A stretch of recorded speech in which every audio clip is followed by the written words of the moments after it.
Mara sat alone at the candlelit table, her phone blinking with silence. Her blind date had promised he'd be there by 7, now it was nearly 8. Panic prickled at the edges of her nerves, but before she could resign herself to another disappointment, the waiter returned with a small plate of chocolate cake.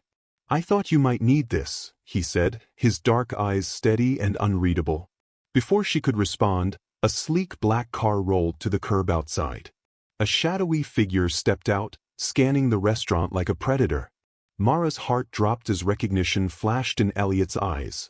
The man had been hunting him. Her quiet evening had spiraled into something dangerous, and suddenly Mara realized, tonight, her blind date wasn't the only threat. Before we dive into the gripping details of this story, don't forget to subscribe to the channel for more intriguing stories. By the time the candle had burned down to a puddle of wax, Mara knew she had been stood up. She glanced at her phone for the 10th time in 2 minutes. No new messages. No missed calls. Just the same unread confirmation from earlier that evening. "I'll be there at 7. Blue jacket. Can't wait." 7 had come and gone. So had 7:30. Now it was nearly 8, and the restaurant around her hummed with quiet laughter, clinking glasses, and couples leaning toward one another like secrets. Mara folded her hands in her lap to keep them from shaking. She hated how much this mattered. She hated that she'd said yes to a blind date at all, hated that her sister's voice echoed in her head, "Just try, Mara. You've been alone long enough." The waiter passed her table again, slowing slightly this time. He'd already refilled her water twice and pretended not to notice that the seat across from her was still empty. "I'm so sorry," Mara murmured as he stopped. I think I've been stood up." He didn't rush away the way she expected. Instead, he studied her for a moment, his dark eyes warm, thoughtful. His name tag read Elliot. "That's on him," he said gently. "Not on you." She forced a smile. "Still feels pretty awful." "I know," he replied, surprising her with the quiet certainty in his voice. "Would you like a little more time? Or would you prefer the check?" Mara looked around. Leaving felt like admitting defeat. Staying felt unbearable. "I'll take the check," she said. Elliot hesitated, then nodded. "I'll be right back." When he returned, he didn't place the check on the table. Instead, he set down a small plate, chocolate cake, still warm, dusted with powdered sugar. "I didn't order this," Mara said, startled. "No," he admitted. "I did." Her brow furrowed. "I can't." "It's on the house," he said quickly. "On me." She searched his face for pity and found none. Only kindness.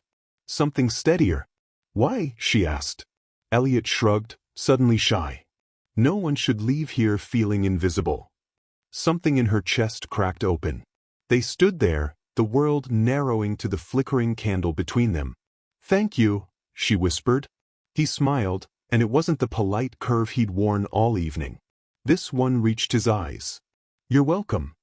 Mara ate the cake slowly, savoring the sweetness, letting the tightness in her chest loosen.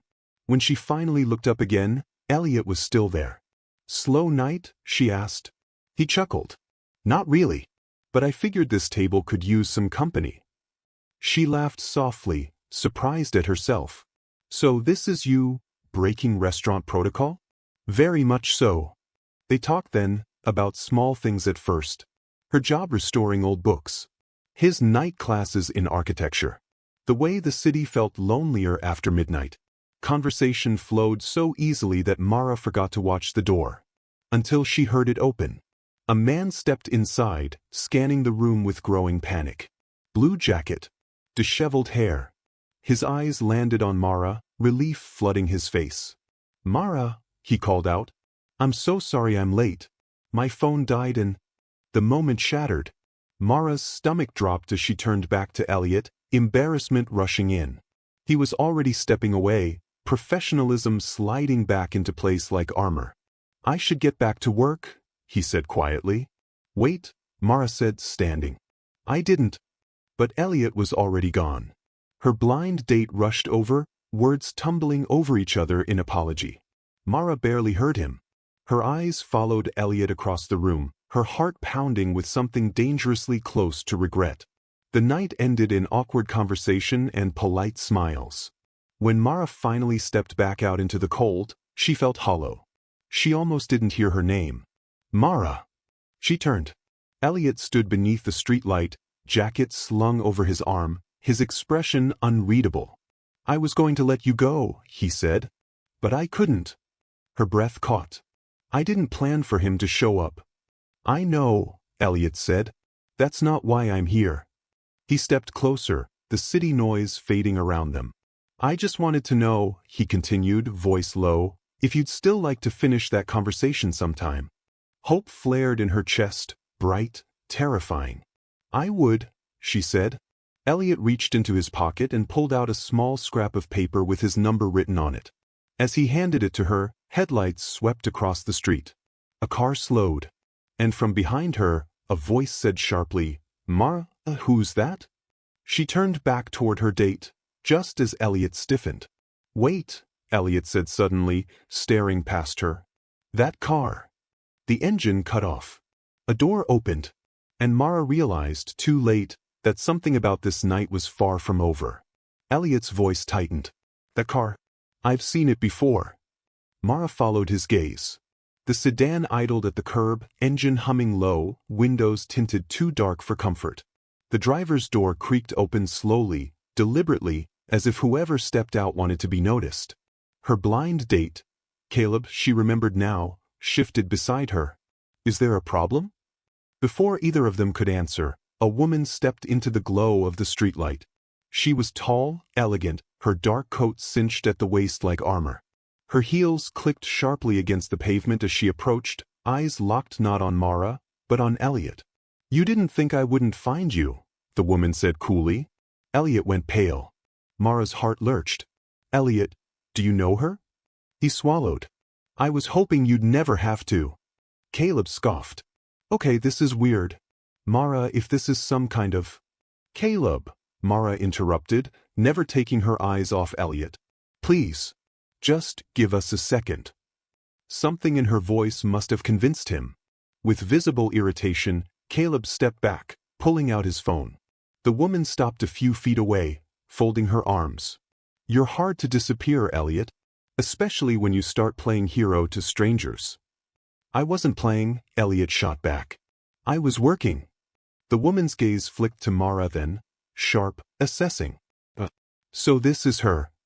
Mara straightened despite the chill creeping up her spine. "I'm right here," she said. "And I don't appreciate being talked about like I'm not." To her surprise, the woman smiled. "Good. Spine. He always did like that." "Lena," Elliot warned. Lena's smile faded. "You left without a word." "I left because I had to," he said. "You know that." Mara looked between them, pieces clicking together in unsettling ways. "What's going on?" Elliot turned to her, eyes heavy with things unsaid. "There are parts of my life I didn't tell you. Parts one was trying to outrun." Lena laughed softly. "Oh, Elliot, you can't outrun consequences." Caleb cleared his throat loudly. "Mara, seriously, we should go." Mara hesitated, then shook her head. "No, you should." He stared at her, stunned. "You're choosing this over our date?" She met his gaze calmly. "You were an hour late." He showed up. Caleb opened his mouth, then closed it. With a sharp exhale, he walked away without another word. Silence fell. Elliot looked at Mara as if seeing her for the first time. "You don't owe me anything." "I know," she said.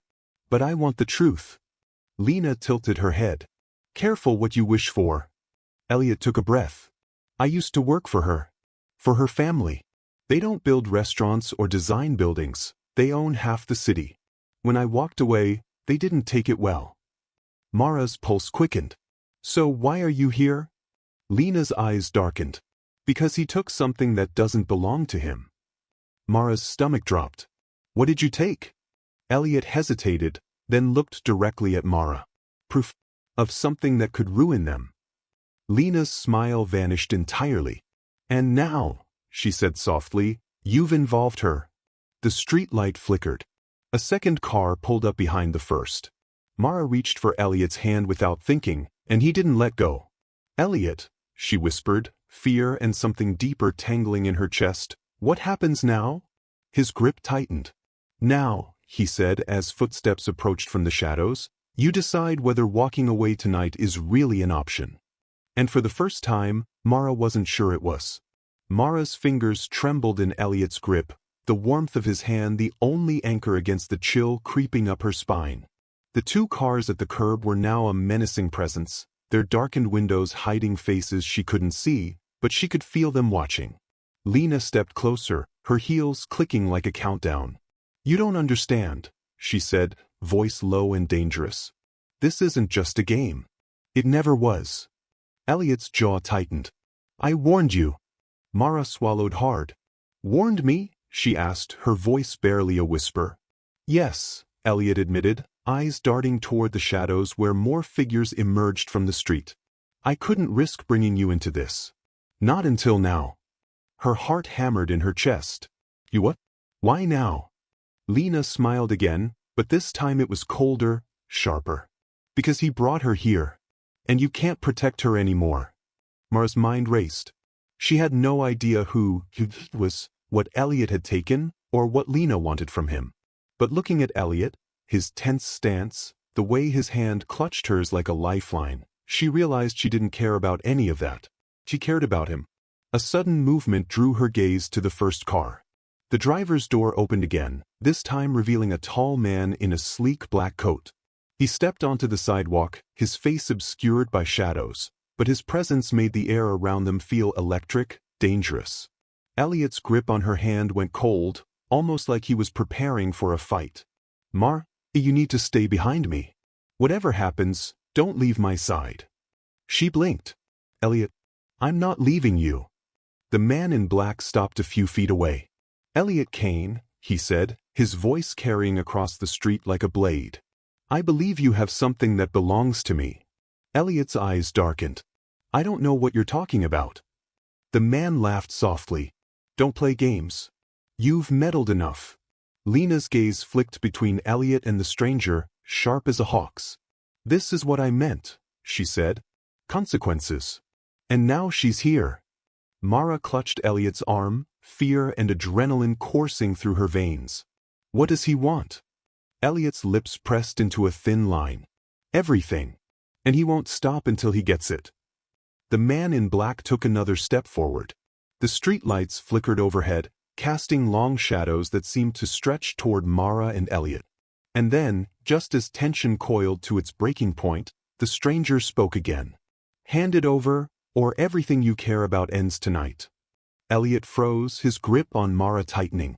Mara's heart lurched as she realized. Whatever this was, she was already in it. She looked up at him, eyes wide. What do we do? Elliot swallowed hard, and for the first time, Mara saw fear in his eyes. We fight, he said, his voice low and steady, but behind it was something else, a promise, a warning, and maybe hope. The street was silent except for the distant hum of the city. But Mara knew, in that instant, that nothing would ever be the same. And then the stranger made a move, stepping closer, hand reaching inside his coat.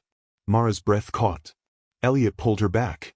And in that heartbeat of silence, the world seemed to tilt toward the unknown. The stranger's hand paused inside his coat. Mara's pulse thundered in her ears. Every instinct screamed at her to run, but Elliot's arm around her waist held her steady. Elliot, she whispered, what is he going to do? Elliot's jaw tightened. Depends on what I show him first. Mara's brow furrowed. Show him what? He leaned in, voice barely audible over the tense street. Something he thinks I stole. Something I can't let him have. The stranger smirked, sensing the hesitation. Don't waste my time. You know what's at stake. Elliot's hand slipped into his pocket, pulling out a small, leather-bound folder. Mara gasped softly. She hadn't realized he carried something so important with him. The man in black's eyes narrowed. You really think I'll be fooled by that? Elliot ignored him, focusing instead on Mara. Stay close. Whatever happens, don't let go of me. Mara nodded, gripping his hand tighter. The tension in the air was electric, almost visible, like the street itself was holding its breath. Then Lena stepped forward, her expression unreadable. "You think you can protect her?" she asked Elliot. "I don't know," he admitted. "But I'll try." The stranger's smirk faltered. He took a slow, deliberate step closer. "Hand it over, Kane, or she suffers." Mara's stomach dropped. "Elliot, don't let him." But Elliot held up the folder, his face a mask of defiance. "You'll have to go through me." In the sudden quiet, the wind picked up, rustling discarded newspapers along the curb. The stranger's hand finally emerged from his coat, a glint of metal catching the streetlight. Mara's heart froze. Elliot's eyes met hers. "Run," he suggested, a tension-laced question. "No," she said firmly, though fear coiled around her like ice. "I'm not leaving you." The stranger's lips curled into a dangerous smile. "So be it." And then, just as he lunged forward, headlights blazed behind him, another car screeched to a halt, tires squealing, and the doors flew open. Figures poured out, their faces obscured, moving fast, determined. Mara stumbled back, pressed against Elliot, watching the chaos unfold. Elliot's eyes widened in recognition. "No, it can't be them." The strangers collided in the middle of the street. Screams, shouts, and the sound of metal against metal filled the night. Mara clutched Elliot's arm, and for a terrifying moment, she feared she'd never breathe freely again. And then she saw him, the man in black, pinned, struggling. But before she could process who was winning, a shadow darted from the darkness and grabbed the folder from Elliot's hand. "No!" Elliot shouted, lunging forward, but the shadow was already gone, swallowed by the night. Mara's eyes filled with panic. What did he take? Elliot's face was pale, his jaw clenched. "Everything." And as sirens wailed in the distance, the street emptied into an eerie silence. Mara's voice trembled. Now what happens?" Elliot looked at her, his hand brushing a strand of hair from her face. A fleeting moment of tenderness amidst the chaos. He whispered, "We survive. And we find it before it's too late." But in the shadows, the figure that had taken the folder paused. And for the first time, Mara realized, whatever they were chasing, it was bigger than them both. The city streets were unusually empty as Mara and Elliot dashed down the alley behind the restaurant, hearts pounding. The folder, the one thing Elliot had sworn would never fall into the wrong hands, was gone. Mara's mind raced faster than her feet. Who was that?" she panted, glancing at Elliot. He didn't answer immediately, eyes scanning every shadow. Finally, he said, "Someone connected to my past. Someone dangerous. And now they have what I tried to protect." Mara swallowed hard. "You mean, they have information? About you?" Elliot hesitated. Then, with a deep breath, he said, "Not just me. About things bigger than both of us. Things that could ruin lives if it gets into the wrong hands." Mara's stomach knotted. She wanted to run, to hide, to forget the chaos, but a strange determination rooted her to his side. "Then we get it back," she said firmly. Elliot's head snapped toward her. "It's not that simple. They're organized, trained, and they won't stop." "Then we stop them first," Mara said. Her own voice surprised her with its steadiness. "I'm not leaving you, Elliot. Not now. Not ever." Elliot's dark eyes softened, but the tension didn't leave his jaw. "You don't understand what you're saying. You could get hurt badly." "I understand," she said. "And I'm okay with that. Because I trust you." For a long moment, Elliot stared at her, as if measuring the weight of her words against the dangers surrounding them. Finally, he nodded. "All right, but we do this smart. No heroics. No mistakes." They ducked into an abandoned parking garage, breathing heavily in the echoing silence. Elliot pulled out his phone, tapping rapidly. Mara noticed a map open on the screen, red pins marking locations across the city. "They're moving fast," he muttered. "If we don't track them, the folder, and everything in it, will disappear for good." Mara's eyes followed the pins, her pulse quickening. "Where do we start?" Elliot's gaze softened slightly as he brushed her hair behind her ear. "With us sticking together. Whatever comes next, we face it as a team." Mara's breath caught at the intimacy of the moment, the closeness, the unspoken bond forming between them amidst chaos. She could feel the danger pressing in, but also something else, a spark. Something she hadn't expected when she came out on a blind date that evening. Suddenly, a noise echoed from the top of the garage, a metallic scrape, deliberate and sharp. Both of them froze. Elliot whispered, "They found us." Mara's heart raced, but she didn't let go of his hand.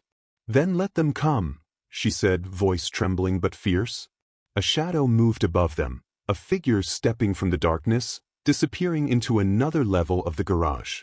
Then another. And another. Elliot clenched his jaw. "They're surrounding us." Mara gripped his hand tighter, her pulse a mix of fear and adrenaline. "Then we fight. Together." Elliot nodded. "Together." They turned toward the nearest exit, only to find a car barreling toward them, headlights blinding. Elliot pushed Mara behind him just as the car skidded to a stop, throwing up clouds of dust and debris. The engine cut, but the doors flung open, revealing figures stepping out, armed, masked, moving with precision. Mara's breath caught in her throat. "Elliot."